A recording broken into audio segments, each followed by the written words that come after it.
Morning, everybody. It's DJ NV, Charlamagne the God. We are the Breakfast Club. Let's get in some front page news. Good morning, Tiz. Good morning, DJ NV, Charlamagne the God, and the Breakfast Club family. Before we jump right into it, I just want to tell people that flag football is being considered for the 2028 Olympic Games in Los Angeles. So they're going to make flag football. They're thinking about making it an official sport. So just want to tell people that. All right, now let's start right after. What's going on with the Republicans?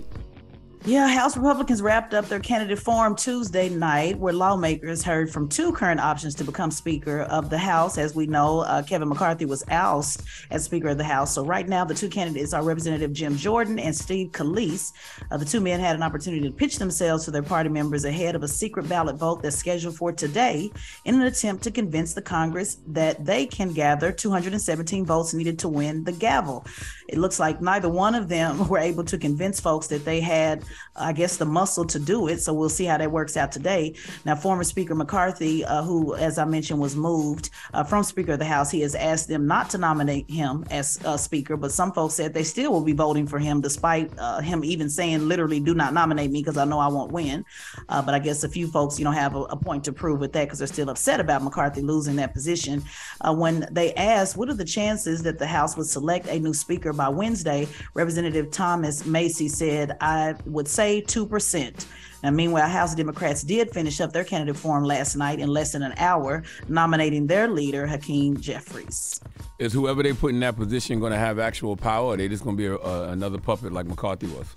Yeah, we're going to see. That's a great question, Charlamagne. Matt Gaetz, who was really against McCarthy and, set that deal up in the beginning to oust him, he did say that whoever goes in this position, he will not oust them. But, we'll see. We'll see. It's still right now, they still don't have any type of consensus with that. So it just depends on what deal they make. It feels like McCarthy was on 90-day probation since the first time he got that gig. It's like he was under a probationary period since he started that job. Yeah, he was set up to fail right out the gate. That's why it took them over 15 rounds, just to nominate him. So we knew that was just a matter of time. A lot of folks say they're surprised he lasts even this long.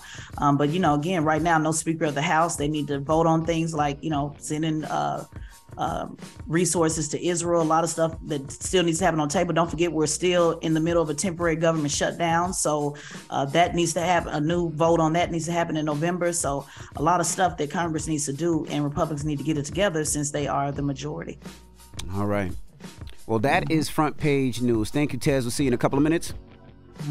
Everybody else, get it off your chest. Are the phone lines working this morning? Yes, they are. 800-585-1051. Somebody paid the bill yesterday. Okay. 800-585-1051. Get it off your chest. You want to vent? You got some things you want to get off your chest? Call us up right now. It's the Breakfast Club. Good morning. Morning, everybody. It's DJ NV, Charlamagne the Guy. We are the Breakfast Club. Let's get in some front page news. What up, Tiz? What's going on, DJ NV, Charlamagne the God, Breakfast Club family? He said. Now let's talk about the brother. His name is Hughes Van Ellis. Uncle Red. Is his name Hughes Van Ellis, right? All right, let me do that over. That's correct. Morning, everybody. It's DJ NV, Charlamagne the Guy. We are the Breakfast Club. Now let's get in some front page news. What up, Tiz? What's going on, DJ NV, Charlamagne the God? Peace, Tez. Now let's talk about the brother Hughes Van Ellis. Uncle Red. Yep, Uncle Red, one of the last known survivors of the Tulsa race massacre, has passed away at 102. I know I would certainly love to live 102 years. That's a blessing. His grandnephew, Ike Howard, said that he died waiting on justice. Now, in 1921, Ellis was just a few months old when the Tulsa, then thriving Greenwood district known as Black Wall Street was destroyed by a white mob during a massacre that left an estimated 300 Black people dead and businesses and homes burned to the ground. Ellis and his loved ones were forced to leave behind their home and a lifetime of opportunities. Mr. Ellis said earlier this year that he lost 102 years and he didn't want anybody else to lose that. Here's what he said on the Breakfast Club. Uncle Red, do you have real hope and faith that the U.S. government will ever compensate you for what happened with Black Wall Street? I believe so. Really? Yeah, I believe it's going to happen. Yes. You've been alive way longer than me. So why do you believe in the white man, but I don't? I believe it's some good people and bad people. I hang on the good side. Okay. Yes. See, I met Joe Biden. I met Vice President Harris. So in World War II, he was in Burma. Burma, also in Burma. All-black battalion. All black. Shot down enemy aircraft. They were thought to be all killed, but most of his troops survived because they was fighting for their life. How many times were you bombed, Uncle Red? Huh? How many times were you bombed? I bombed twice. Uncle Red was a baby. I'm glad I survived all of that. I'm a survivor. Man, salute to Uncle Red. Lived a long, beautiful right. life, and it's a damn shame America never gave that brother or any of the other Tulsa Race Massacre survivors justice. And it was a privilege and honor to have him and Queen Viola Fletcher on Breakfast Club earlier this year. That was just a few months ago. You know what I mean? And just think, you hear this brother still sitting here, still having faith in this government to do the right thing. That's right. So, you know, his what was it? He said his nephew? His grandchild? Yes. His nephew. His nephew is absolutely right. Like, you know, clearly he died, you know, still holding out for justice. That's right. You know?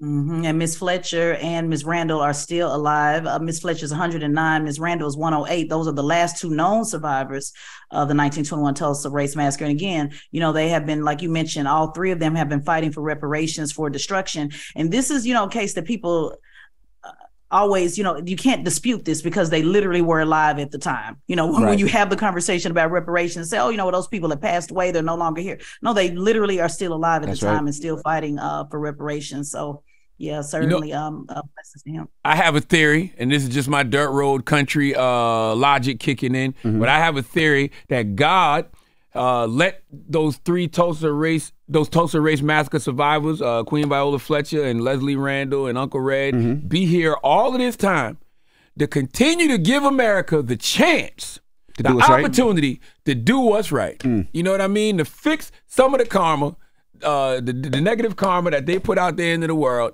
and they still haven't figured it out. They still haven't done it. These people been here for almost 110 years. That's right. And they still ain't done right by them. And that's why no good gonna come to this country until they do right by people like the survivors of the Tulsa Race Massacre. That's right. That is powerful. Right. All right. Well, let's talk about Americans. Not too many love their job, huh? Yeah, only 28%. You know, we had a guest co-host Jason up here this week, and he was talking about how much he loved his job when you guys were talking about, you know, the blessing of being able to work where you want to work. And so I pulled this report, despite recent data from the Bureau of Labor Statistics showing a labor market trending in the right direction, many employed Americans feel quite differently about their job future. Even the economist assessments of a strong labor said that the wage growth is finally outpacing the cost of living. It depends on where you live, though. Only 28% of employed Americans say they love their job and would never leave their company for any reason. Nearly 1 in 7 employed Americans say they would leave their current job for a new one in the next 12 months. I also pulled this, guys, because obviously we see there's been so many strikes going on, worker strikes. So we had that conversation on yesterday on why are people leaving. DJ, and you mentioned about work conditions at, you know, Walgreens and how folks were walking out, actually still walking out today because of, you know, not being happy with their job. So the 3 reasons why employees are not loyal anymore, they say it has their limits. One is the prospect of increased compensation. The 2, the opportunities for new work or a new boss without the chance to have to get a bump in compensation may not be enough to move the needle. And 3, for some employees, leaving their company now is necessary to ensure their future success. So basically, they don't feel like, you know, there's much else they can get from that job. So I just thought that was a good little report to pull as we look at these workers that continue to strike. I wonder also, you know, who you work with too, right? Because you can love your job, but you might not like who you work with, or, you know, you be in a situation and you like what you're doing, but your coworkers you just don't necessarily like. Yeah, I wonder about that. I was going to ask that too. Is there a difference between loving what you do and hating your job?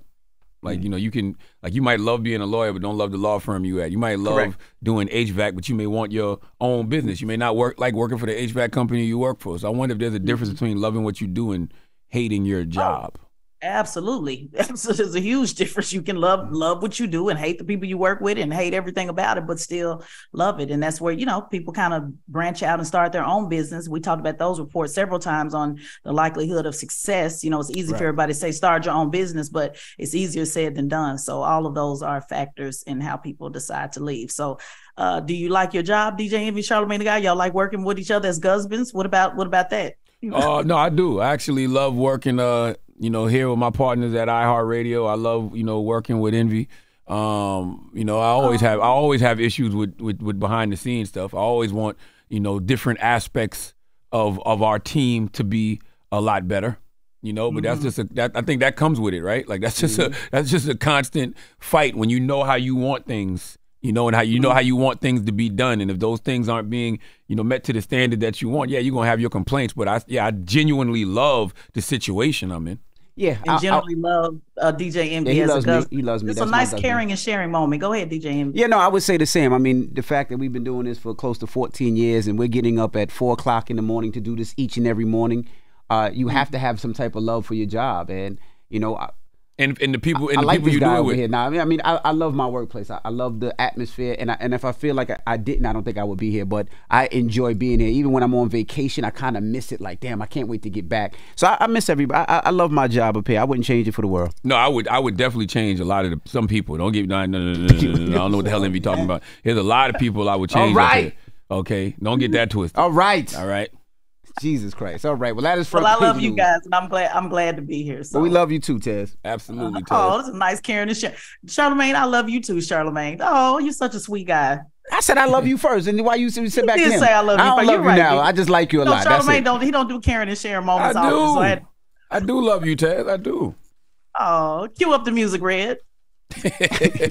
Make sure you subscribe to Tesla and Figaro's podcast, the Straight Shot No Chaser podcast on the Black Effect iHeartRadio podcast network, and follow at Tesla and Figaro on all social media platforms. All right, now when we come back, Offset will be joining us. His new album comes out this Friday, so we're gonna kick it with Offset. So don't move. It's the Breakfast Club. Good morning. Wake that ass up early in the morning. The Breakfast Club.